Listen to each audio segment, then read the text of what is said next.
Ready? Yeah. Hey guys, and welcome back to Playing Dirty Podcast. I'm Megan, and this is Katie, Hey guys. and we are back for our sixth episode of catching up with Katie on the weekends. Um, Today we're just going to talk about something close to me and Katie's heart. Mostly Katie, because now she has two teams involved, but the transformation of college football and some college division teams. So, yeah, what's happened this week in sports, Katie? So there has been quite a diversity of sports events this week. A couple big wins that I'm sure everyone was invested in. The NBA playoffs Yeah, completed with the Nuggets win. I don't think we're surprised there. no, I was just there to watch Jokic and his baby and all the I videos. know. He seems like such a good dad. She's so cute. I also saw this video of him trying to, because he's from Serbia, right? So Uh-huh. he was trying to open a champagne bottle, like the classic, like American, like, ah, like, and he didn't know how to do it. He was like, what am I supposed to do with this? I think it rubbed some people the wrong way how like unenthusiastic he was at the end. Yeah. You know, his whole mantra is kind of like, this is my job, not my passion. And it's just kind of like a different, I mean, he's very humble. Like I see Yeah. his humility, but he wants to go home and be with his family. And I don't know, did it rub you the wrong way or did you kind of see it as a good attitude? I just think that's who he is. I think he's all business. And I don't think again, like, he has a different idea of, like, what the sport is to him. Yeah. And he went home right away. I mean, I think he's back now. I think there was something about him, like, playing with his horses now that he's back home. I don't know if you Yeah. saw that. I'm like, wow, like, he truly, this is his job, and he travels to America for his job. And um, I don't, I don't have any, like, strong feelings towards it. I kind of respect it. You know what I mean? Yeah, for sure. But that was a bummer on the Heat. I don't know if you saw, but Jimmy Butler did like a one-on-one interview, Hmm. and the reporter asked him, if you get inducted into the Hall of Fame, like, are you going to go to the ceremony? Like, what does that look like for you? And he said, no. He said, I'm absolutely not going to the ceremony. And the reporter was like, I'm sorry, what? And he's like, I'm a team guy. Like, that's just not what I'm looking for. You know, there was a MLB player who came out, I believe, for the Cardinals, Yeah. who kind of said the same thing. He was like, I would never accept a Hall of Fame induction just out of respect for people who like really deserve to be in the Hall of Fame, which, eh, if someone's giving you a Hall of Fame Yeah. honor, just take it. Right. I know. I feel like it would be a slap in the face to the Hall of Fame, like, committee or whoever decides on that. It's like, this is one of the highest honors you can get in your professional sport. I don't know. I think I understand where Jimmy's coming from, and I understand where this Cardinals player is coming from, but I would take it. Come on, that's like such a big honor. In 2027, I have to go, wait, yeah, 2027. Hmm. That's 10 years since we graduated high school. Yes. I have to go back for my Hall of Fame induction. Oh my God, really? You guys do that? If you win state, your team as like a whole, not individually, your team gets inducted into the Hall of Fame. Hmm. And my year was the last year. There was like a 10-year waiting period. And the year after me, it was an automatic induction. Let's So go. all of the teammates on my team who were on the team after that and continued to win state like year after year, they're in the Hall of Fame. But Wow. me and three of my teammates are not. So I would rather have it your way, where you get to go back and be celebrated and honored, than have it be an automatic. I don't know how you're feeling about it. it depends on what I'm doing in 2027, I think. Yeah, that's I'd like true. a good life to show for it. Man, the 10-year college reunion, that's only 4 years away. High school. Sorry, high school. I meant high school. You're on 4 years college just away. because UCLA's graduation was last night, which made me so sad. I saw it on LinkedIn. I, The guy I saw the person who gave the speech on LinkedIn, whatever. But oh, yeah, I saw some pictures and videos. it made me really jealous, to be Yeah, honest. I know. Although I really liked our ceremony. We got to Because it watch was just it. you and me. It was so cute. And our parents got to be close. I thought that was really special, even though it was a bad time. It was just short and like I don't know. My parents enjoyed it way more than a traditional graduation ceremony, and I'm glad. I would have been really upset if we didn't go at the same time, Yeah. but I think it would have been fun to have like a big, you know, throw your cap and have a graduation speech and cry all together and see all the people that you hadn't seen since Yeah. I don't know, beginning of junior year. No, But that's true. nonetheless, I'm Yeah. going back to school. So hopefully another global pandemic doesn't hit at the end of my PhD. Absolutely, it will not. I The really do. the measles outbreak hit Disneyland and canceled our senior trip my 8th grade or my senior year of high school. Measles outbreak? Do you remember when everyone at Disneyland had the measles? No. To be Oh, honest, I am not a big Disney person, but well, we were supposed to have a senior trip to Disneyland and then that got canceled. And then senior year of college, COVID hit. So now I'm really worried for my next graduation. man. No, it'll all be good. Just the dawn of bad luck. The earthquake's gonna hit California or Oh something. gosh, something like that. I know. Um, there's also the US Open happening. Speaking of college, the LA Country Club is right next to UCLA. So, I know. So right now, tied for first as I'm staring at this, which they're playing right now, so could mhm. change at any moment. But Ricky Fowler, Clark, and Rory McIlroy. I don't know what Clark's first name is. W something. It's a really weird one. They're Okay. tied for first. Um, a bunch of big players didn't make the cut into after the first couple days, which is kind of shocking to see, but obviously happens all the time in golf. You have bad days and good days. Right. You told me Ricky Fowler was shooting like insanely well. So the first day on Thursday, he shot a 62, which Wow. is the all-time low, like record low. For Uh, that course, right? I think for the US Open. Oh, really? I believe for the US Open. And it had been a 50-year record. But believe it or not even 10 minutes later, another player called Xander Schauffele, I want to say, also shot a 62. So two people in a single day at the US Open shot like the lowest record um, to now, which is awesome. Love to see That's that. crazy. And Ricky also has been in kind of a slump. Like you don't Uh-huh. really the past few years you haven't really heard his name. I mean, he's obviously made a lot of cuts, but I think this is kind of his like Moment comeback. to come Yeah, back. comeback Yeah. moment. Yeah. Before we started recording, you told me you were really into BMX, and Ricky used to be a BMX rider. There was a period of time where I got interested in Supercross. Uh-huh. Like very like 2000s era, like oh my god, like Travis Pastrana, like he's a Everyone's legend. sponsored by Monster. No, seriously, like Red Bull, Monster.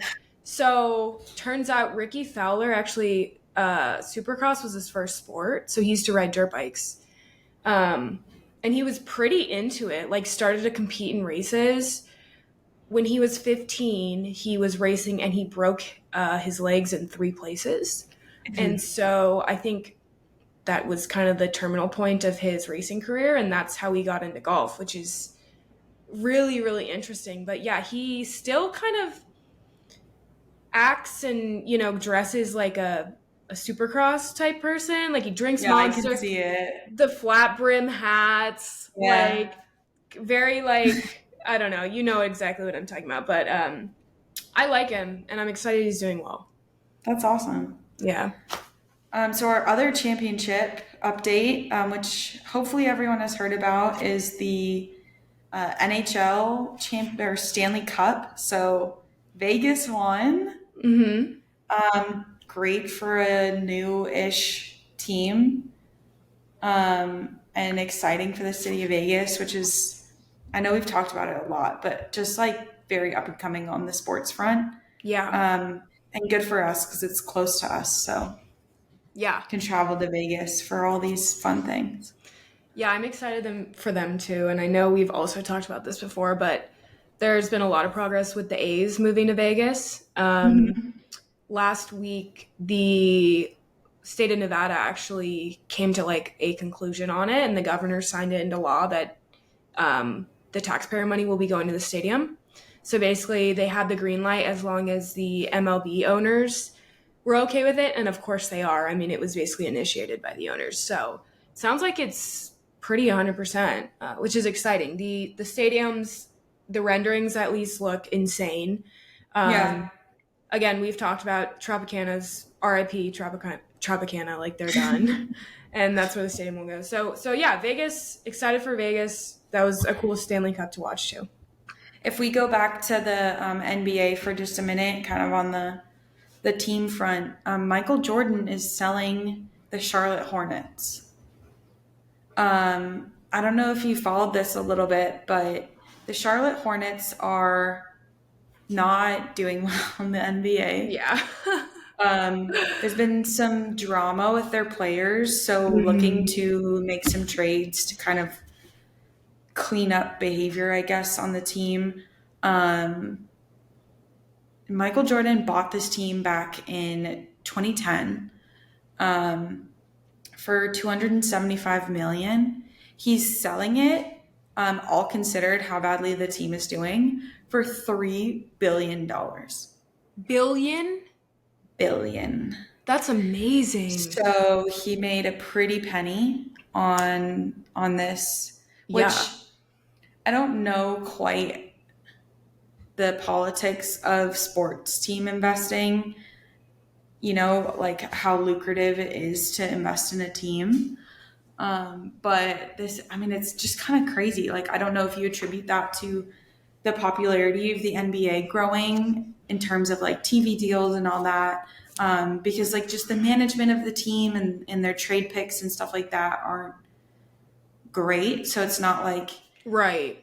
it's Like not like, there's like the Golden State Warriors where they were in like a really bad slump for a while and then they came back to just be a monstrosity of a team to beat. So it's interesting. I did check out an article that said that once Michael Jordan sells the Hornets, there will be no majority team owners who are black, which obviously is a huge problem. oh yeah. Um, Obviously, it's just really disappointing to see, and maybe a bigger conversation for another time, but just keeping that on everyone's radar to know that the ownership of these professional sports teams still is not equitable. So Yeah.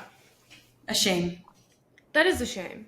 But it sounds like, at least in whatever part he had in it, Michael did a really good job turning it around.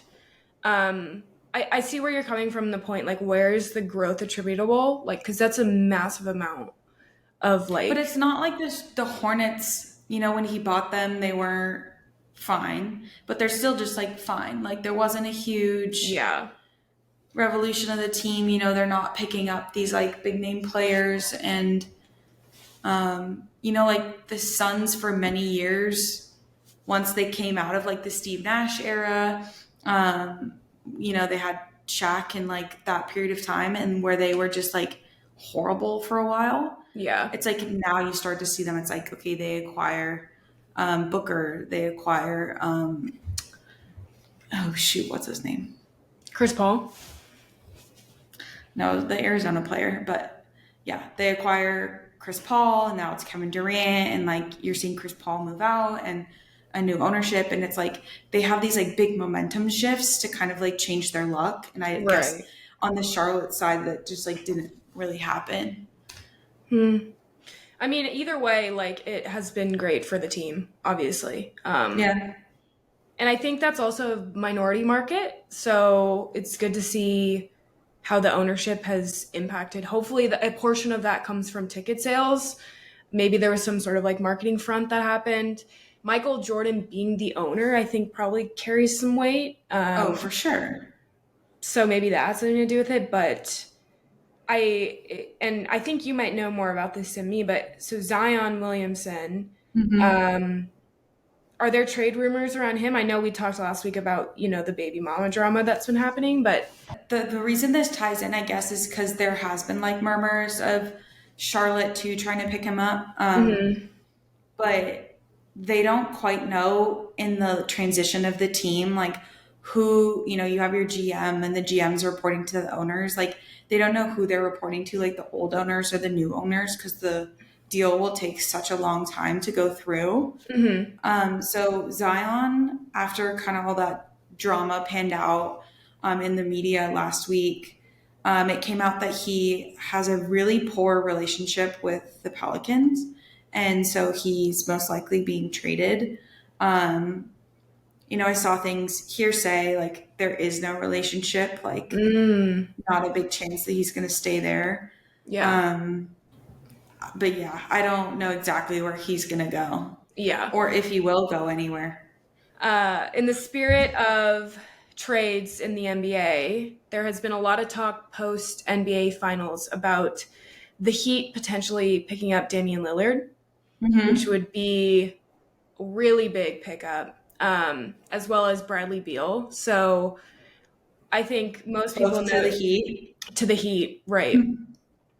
And so Dame has been in Portland for 12, 11 years now. That was the first team he actually got picked up by going into the NBA draft.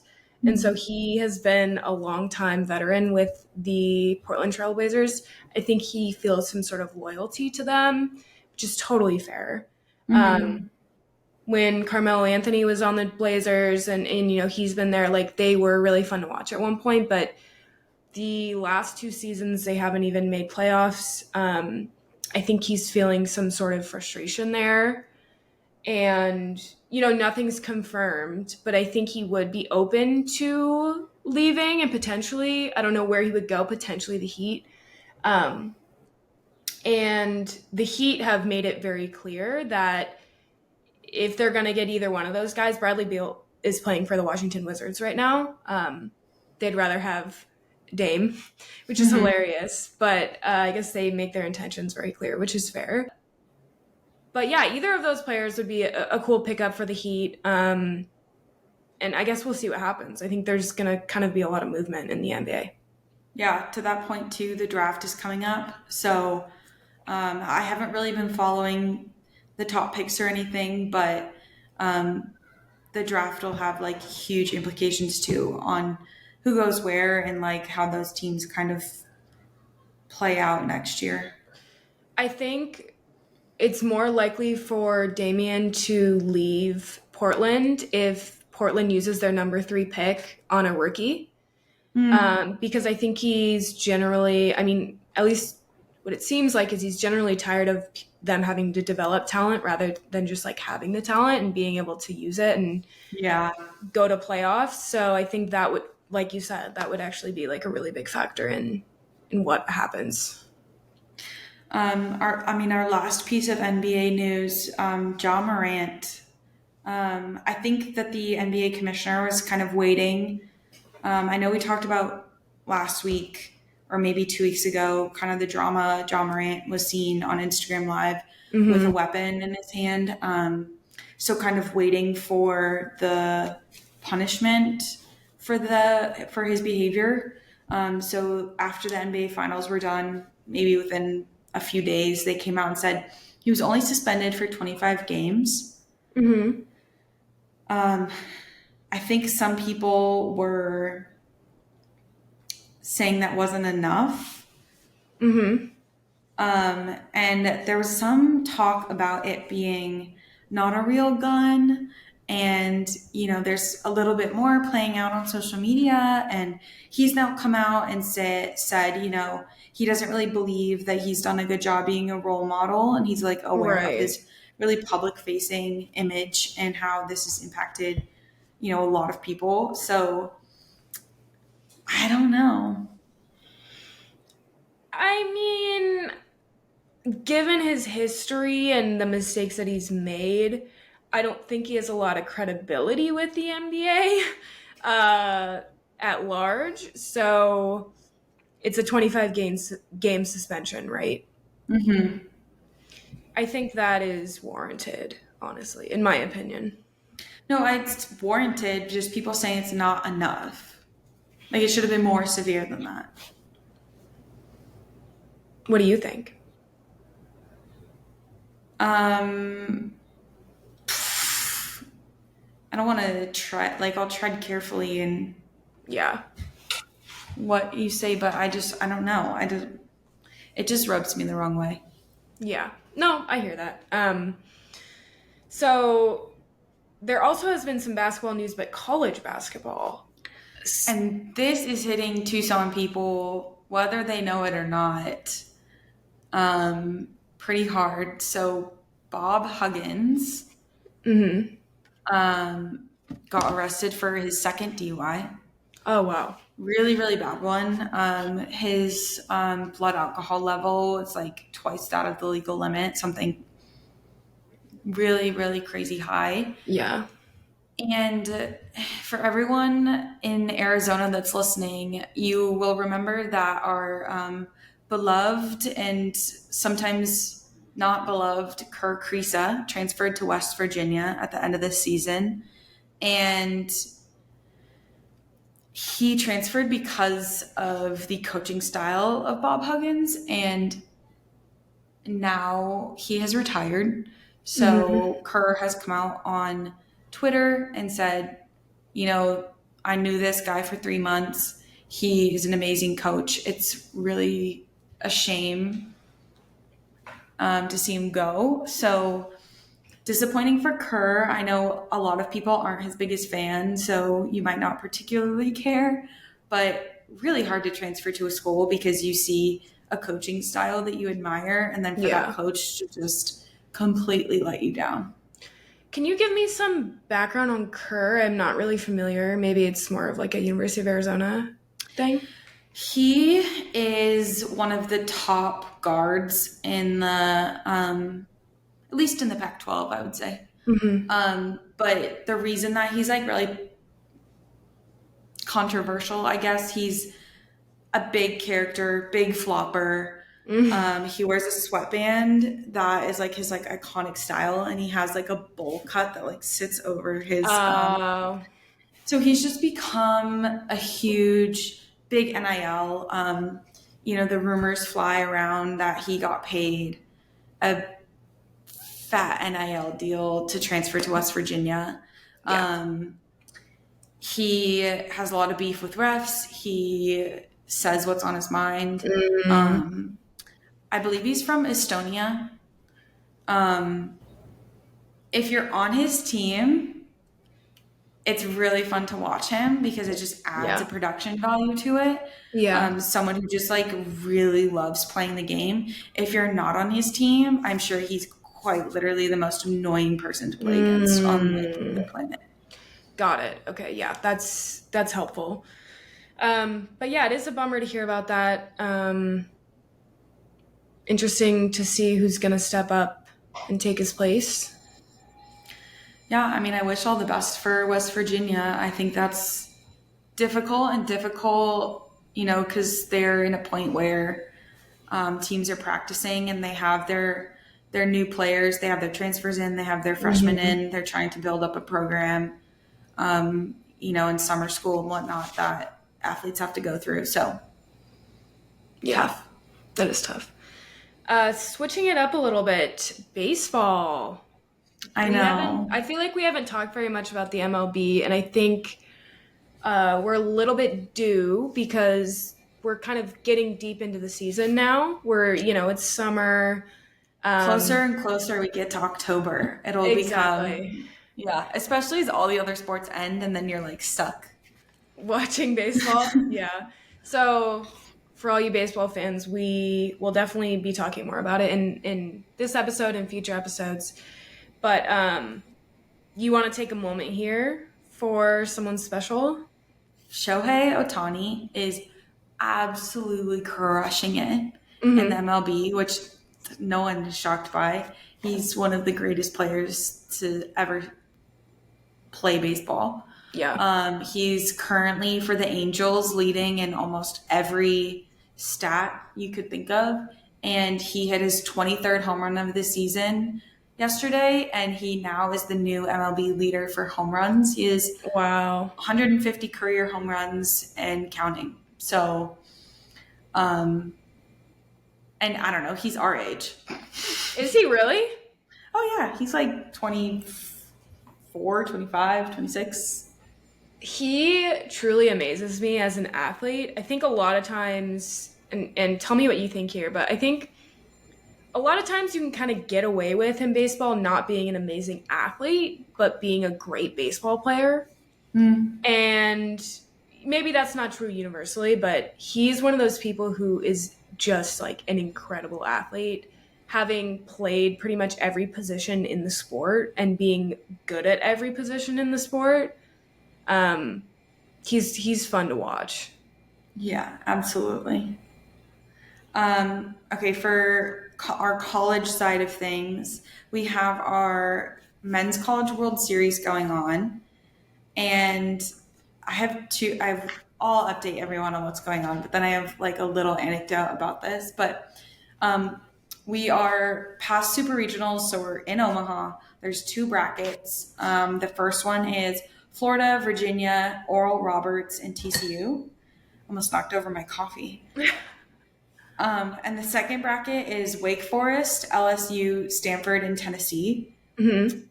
Virginia has been eliminated out of bracket one. Um, so Florida and Oral Roberts have no losses. Wake Forest and LSU have no losses. So obviously this will play out as time goes on. But I don't know if you've seen on TikTok that Oral Roberts, who I don't know if anyone saw them making it to the Men's College World Series, Yeah, but every time they get on base, their coach feeds them gummy worms. that's so cute. And they just like open their mouth and like grab the little gummy worm out of their coach's hand. I love it. That's It's awesome. really funny. Cool.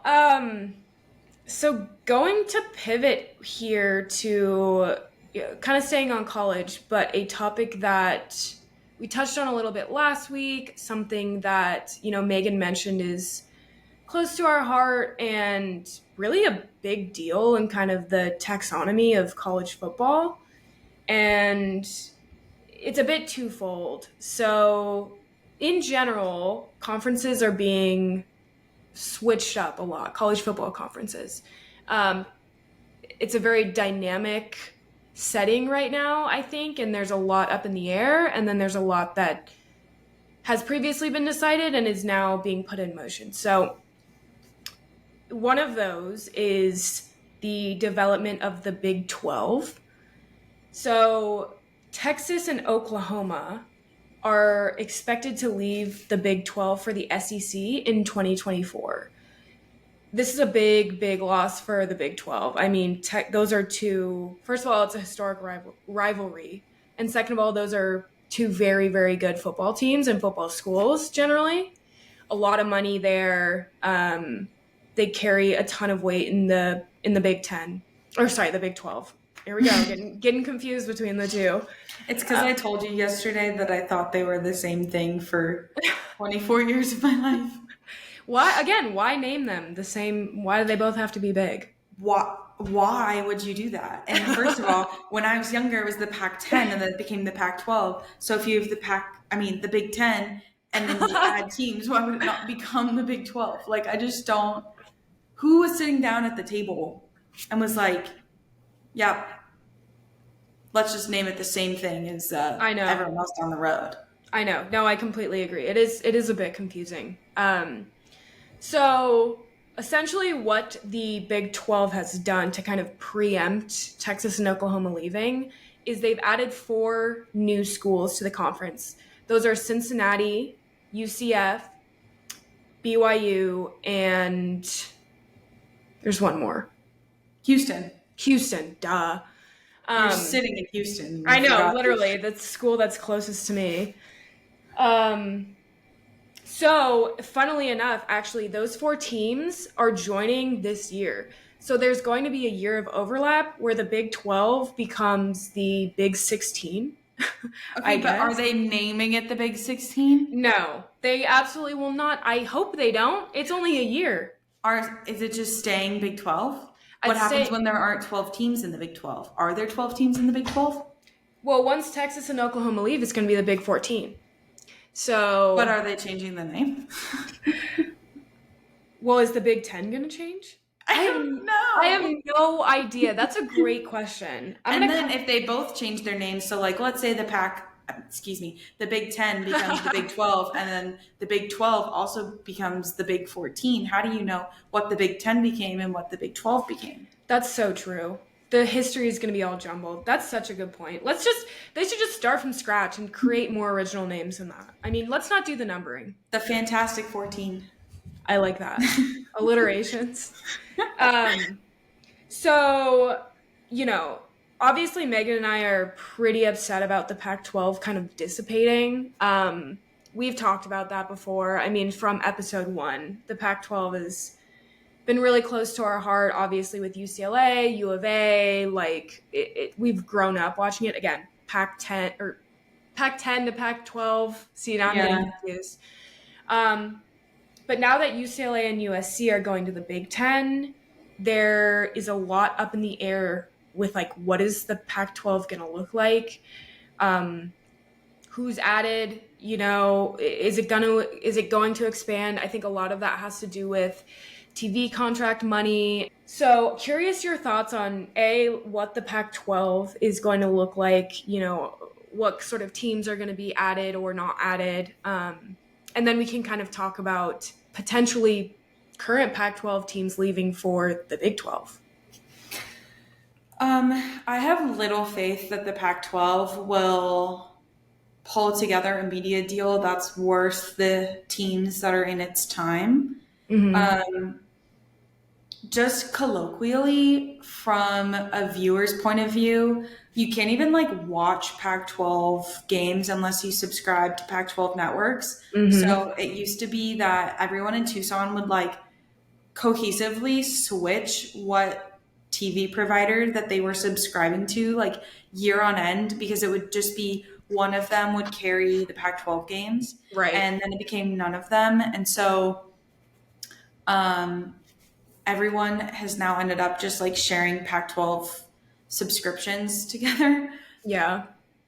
But if you can't watch if I have to physically get up from my house and go to a bar or restaurant that subscribes to Pac-12, that's super annoying. Yeah. There's not enough money in it especially with the NIL, there's not enough money in the TV deals for schools to have, just for lack of a better phrase, to pay all their players to be there. Mm-hmm. There's not enough money to do big football recruiting, which is the moneymaker that's driving the rest of the sports in these programs. And I don't know. I think the Pac-12, if anything, if they can get a good TV deal, needs to become a basketball conference. Yes, I was just they need to pull in big basketball schools. Yes. The only school I've really kind of heard rumors about that sticks in my mind coming to the Pac-12 is San Diego State. Yeah. Seeing some smaller schools like that are definitely not football, which is fine. U of A is not a football school either, except they're probably leaving. But right. I don't know. I think it is a big smack in the face to schools like Oregon, who are athletic powerhouses. Mm-hmm. But Oregon's privately funded their athletic program, basically. Right. Right. So you need to think I don't know. You're asking all of these 18 to 20 something year olds to come to your school and get a degree and play sports at the same time. And you're kind of exploiting them in some ways. And if you're not gonna compensate them and you're not gonna give them what they're owed, they're gonna go to different schools, and that's gonna implode your whole like college athletics is the face of institutions, Right. you know? No, I completely agree. And I don't know if you remember this, but there was actually approval for Washington and Oregon to leave the Pac-12 at one point. No, I didn't know this. This was way back when like it first started like coming out. But I guess yeah, they were like at one point approved to move around and move conferences. They didn't end up pulling the trigger, but the schools that I think will be added after UCLA and USC leave, first of all, I think it'll take time. Second of all, I agree with you. It's going to have to be a basketball or some other sport driven conference because football's what's your next option is baseball. Baseball is usually a break even sport, and all the other sports are losing money. So right, and that's I part of the don't know problem. big baseball schools, but if you're losing U of A, like you're also losing your biggest basketball and baseball school. Right. And I think that brings up another issue is that all of these programs, especially women's programs, I think maybe with the exception of like beach volleyball at USC or like these very like specifically funded programs, like they're taking a huge hit. Oh yeah. Not only that, but the whole like makeup of this new conference and all of these new conferences are going to bring on so many changes, and we'll get to this later, but like the tax of travel on these players and the cost of travel on these players, like it just brings about a whole nother like group of questions that needs to be asked about and I guess this is the Pac-12 specifically, is like how is it going to manage all of these changes? And it's sad because it's not necessarily the Pac-12's fault, right? It's just how the cards have fallen. But there has been talk of two teams that might potentially leave the Pac-12 once again for the Big 12, and that is University of Colorado Boulder and University of Arizona. And there's nothing confirmed, right? This is just like kind of an option, but that would leave the Pac-12 with really just like the Pacific Northwest and Stanford. But it leaves me with no one.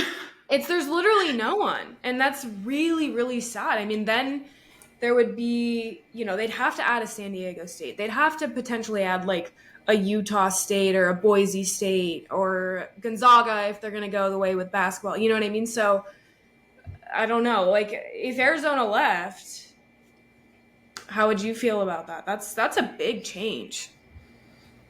It's like going through a breakup or something. I don't know. You have to like readjust. Yeah. The world that you. Oh yeah. Like when your whole entertainment is surrounded by this like Pac-12 world. Loyalty. Yeah. Loyalty. Yeah, that's a perfect word. And then it like I wanted to go to UCLA as a college because I was like, I want to get out of Arizona, but I love that era, like the air of sports and that kind of like feeling to a university. And so like out of everything, when I looked at UCLA, it was like best of both worlds for me. But I was like, oh, I'm staying in the Pac-12. And now it's like, I don't have any like super big opinions about teams in the Big 10 or the Big 12 where I'm like stoked about this happening. So people grow into it. People make change, but like it'll be okay for everyone. And it'll be amazing for U of A if they're going to bring in more money for all these programs, and we get a better football recruits and better baseball recruits, and like you get to partake in a better culture and better competition because of it. Yeah, that's a good point. Think of how fun it's going to be when UCLA and Michigan play like at the Rose Bowl. No, you're right. No, like I do think they're I mean, as sad as I am and with the changes, like you're right, people get used to it and seeing two of my alumna play each other down the street from where I grew up, like I mean, that's a crazy experience. And when I was 12, I never would have thought of that ever. Yeah. Um, and I think to your point, that that game alone, and we'll talk about like what the schedule looks like for the Big Ten, but that game alone is going to bring in so much money to not only the Rose Bowl, but Southern California, all of these Michigan fans who are currently living in Southern California, which I will say is a lot. When I was visiting my parents a few months ago, I was like walking down the street in like my Michigan Ross Patagonia. Yeah. And I kid you not, three people came up to me and they're like, "Go Blue," or like, "My son's going there," or like whatever. And I'm like, wow, like there's truly like a huge alumni network here that you forget about because you're on the West Coast. But anyways, I totally get where you're coming from and I agree. I think it will be beneficial for UCLA and USC. Yeah. All right. So, one of the things that just off the bat, so I sent you the Big Ten football schedule for Mm-hmm. 2024, 2025. It just came out. They're doing something called this Flex Protect Plus model, which Right. sounds so corporate, but it makes literally no sense to me. Mm-hmm. The verbiage of it is really confusing. So, do your best and explain what the heck is happening. Okay.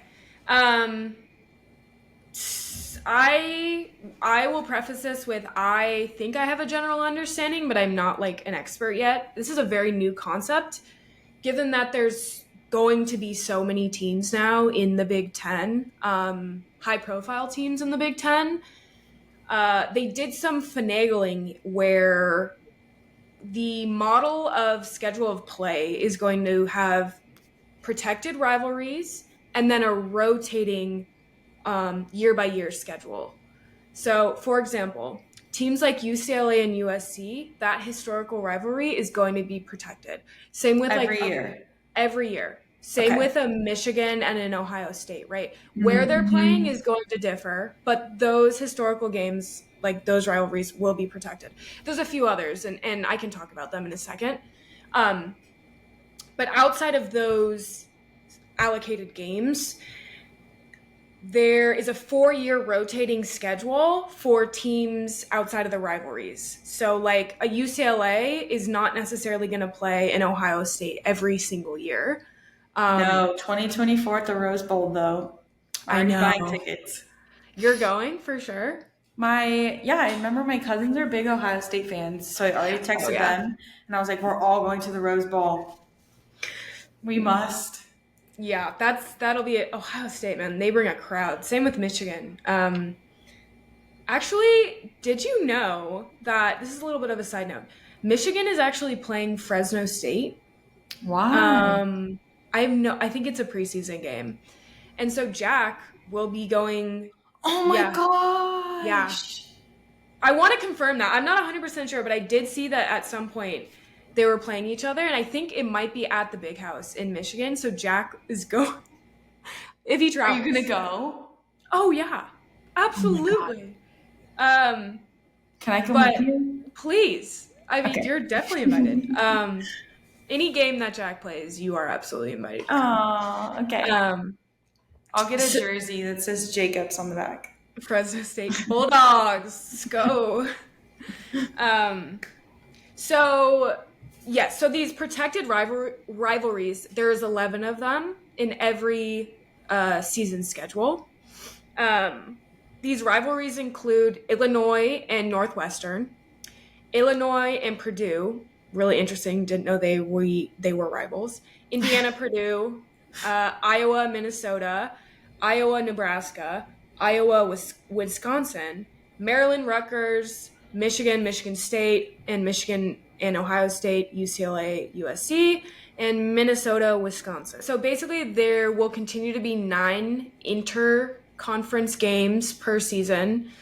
Again, like there's so many like pieces of this new schedule that I think are still really new. Like I've never seen a model like this. I mean, yeah, they had to sit down and kind of problem solve.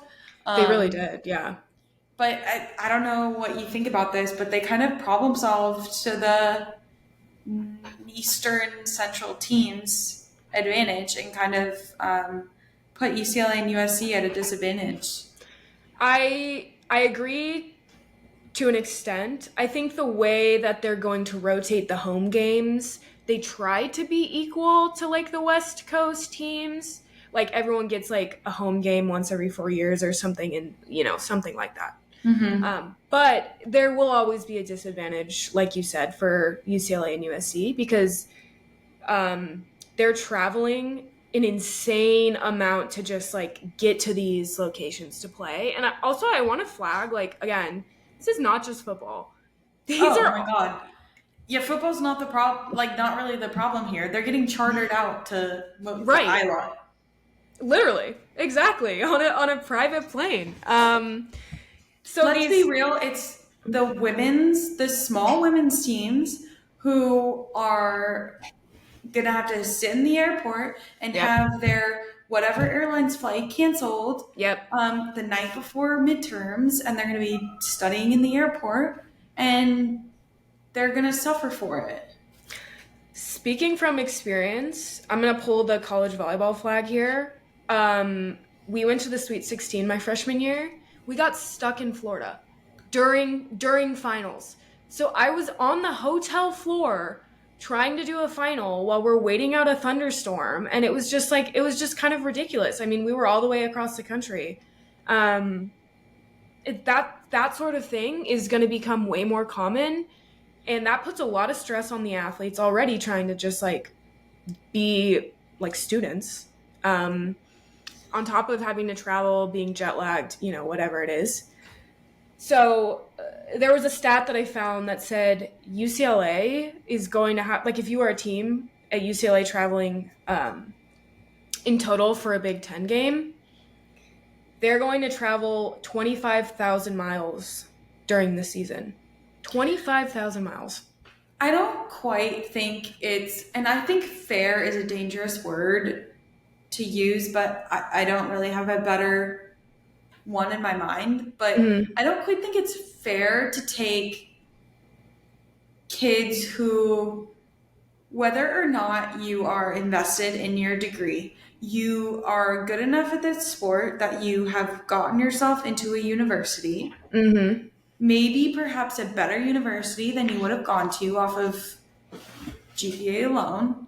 Right. And perhaps this is your only opportunity to go to college and you are good enough to get the money in order to do so. And just right off the bat, even the Pac 12 as it is, you take a student in their sports season. And when we were at UCLA, we're on quarters. So you have 10 weeks. Yep. I don't know if you guys realize how fast 10 weeks go, but the Yeah. whole thing was if you hate a class at UCLA, don't worry, it's going to be over in about 5 minutes. Like, Yep. it goes by so fast. You're gone. You have 2 classes a week. You're gone for one of those 2 classes every single week. You've missed half of your classes. Mm-hmm. You've missed probably all 3 of your big exams. And people just, I mean, their grades start plummeting. Yeah. Had a good friend who was a basketball player, and he was just like, I always failed my classes during basketball season, not because I didn't try, but because I'm not there. Right. And so it's not like you're taking, first of all, university courses are being taught by professors who are at a research institution most of the time. If you're a big research institution, they're teaching because they have to teach. So like, right. you come in, and I mean, I guess this is off topic, but in the other half of my life that is science and academia, you come into an institution as, say, a like research adjunct professor. You have to then go to the government and submit a grant and say, here's all the research I've done, here's the project I want to do, please fund me. And then your grant gets ranked and you get a point system, and so you get placed within a percentage. And so you might be 1% and you might be 11%, and like in a percentile. And then when the government sets their budget for the year, they'll come back and they'll say, okay, this is how much money is allocated towards scientific research for whatever the financial term is. So they'll set a funding line. And so then they'll say, okay, everything 9% and above will be funded. Right. And so if you're 10% through 99%, you don't get money and you have to keep trying. And so these professors come into universities, and the only way for them to have money in order to do the research, in order to submit the grant in the first place, is to teach. So it's like you get all these people whose livelihood is dependent upon their research, having to teach a class not because they want to teach the class. And then you have people in science who most of the time don't really care about sports. And then you have these athletes coming in, talking to these professors who don't really want to be there teaching. Yeah. We've all had that experience. Yeah. And B, don't understand sports at all because they care. may watch them, they may care about them. Like, right. I hope when I become a professor and I'm older, I'll be nice to my athletes, but you can't treat them any differently than the other students. Yeah. And so it's like, okay, now you have a student who's there half the time. They've missed every single exam. What do you do with them? Yeah. And it's like, they're already in that position. And now UCLA is traveling 25,000 miles a season. And it's like, okay, you take football. They're getting chartered flights. You can probably study on the plane, in the hotel, whatever it may be. You take women's rowing, women's tennis, women's golf. Right. You send them all the way to the other end of the country. And now they've wasted probably twice as much time sitting in an airport or 100%. on a bus. 100%. I agree with you. I think it causes a lot of problems. I think people need to lean in more. Not only the coaches, the administrative staff, but the athletic department is going to need to lean in more and provide resources. They already have resources. They already have tutors when they go and travel, right? But like, I think there's going to need to be a little bit of another level, because if you're driving from the Bay to Los Angeles and back, or, whatever it is, you can study on the bus. It's only a 4-hour drive. Like, in comparison to flying to Indiana, like 3 time zones across, it's going to be a huge change. I actually worked in the athletic department I'm sure you remember. I was I do. I was a tutor for, like, once I stopped playing volleyball, I was a tutor for the athletes. And a good chunk of the time, they were gone. They just didn't show up to these sessions because they were traveling. Maybe they had, like, other obligations. So these lessons that I put together, a lot of times they had to be catered quick, like, get the information out, because, like, you don't know when you're actually going to have time. And speaking from firsthand experience, after you've just flown or driven X amount of hours, like, you don't want to study.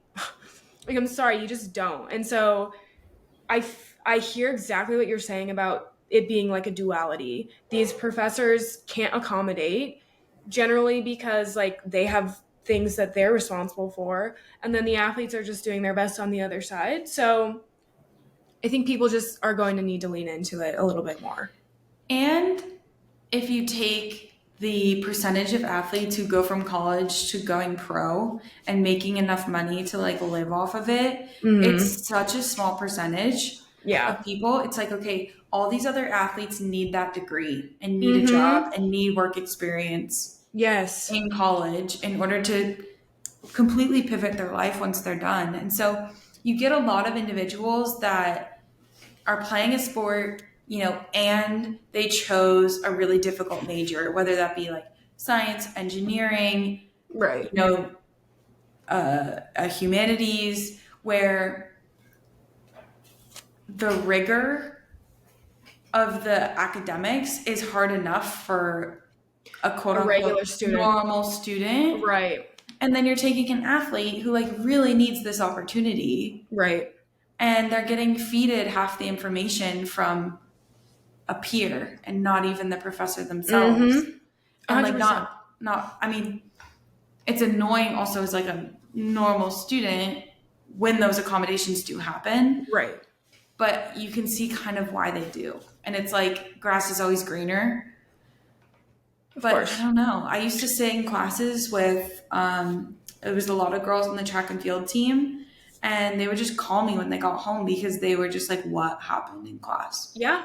100%. Um, one thing that I found, I had a little chuckle about it.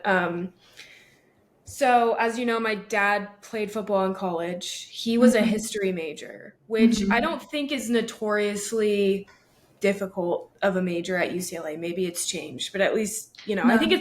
it's a social science, whatever. Um, Historically, sociology is like the major to take as an athlete. My mom was a soc major. Um, Not saying, I mean, you're at UCLA, so obviously there is rigor to it, but soc is like kind of like the default, whatever. Um, and I was a political science major, so I can make fun of myself here. But I saw UCLA football post the graduating seniors or whatever year they were graduating from the football team. I kid you not. I think 50% of them were sociology, another like 20% political science, some sort of like social science. And then actually, what was really cool is a lot of them were African American studies, which Oh, cool. was really unique because I feel like at least when I was there, I didn't see a lot of that. And that's a really cool major that UCLA has. But I just had a chuckle about how leveraged the football team was in these specific Well, majors at because UCLA.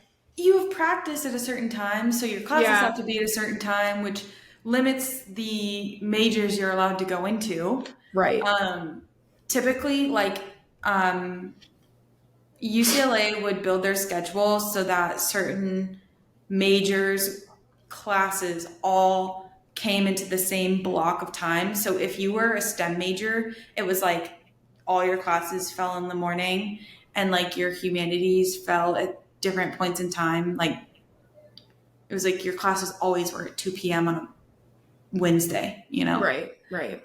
So I don't know, you're limited, but think of how many of those football players aren't going into the NFL Right. or XFL or anything like that.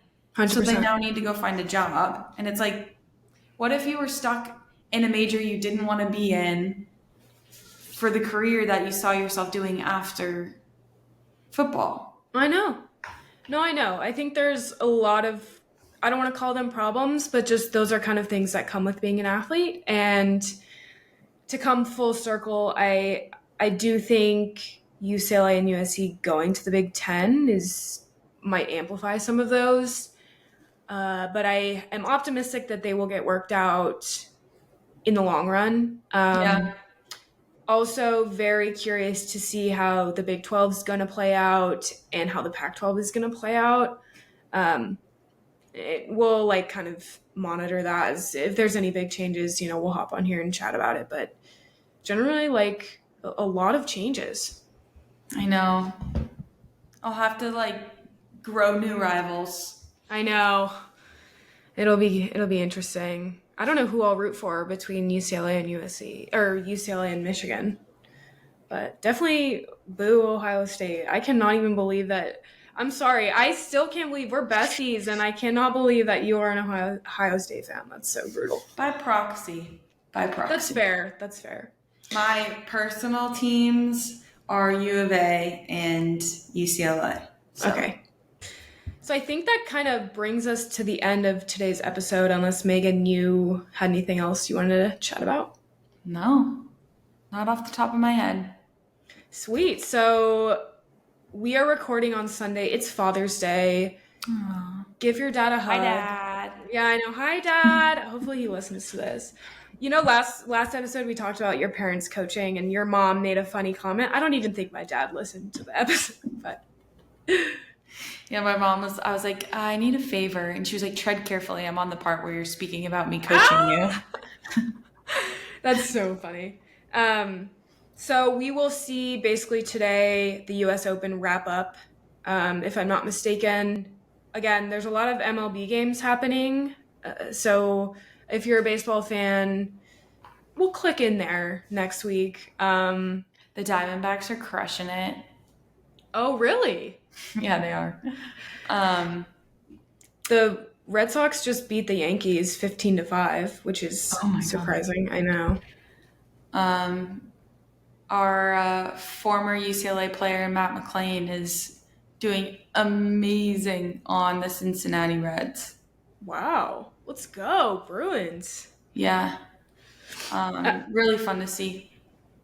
There was an IndyCar race today as well. I'm not sure if that has concluded. Oh, yes, it has.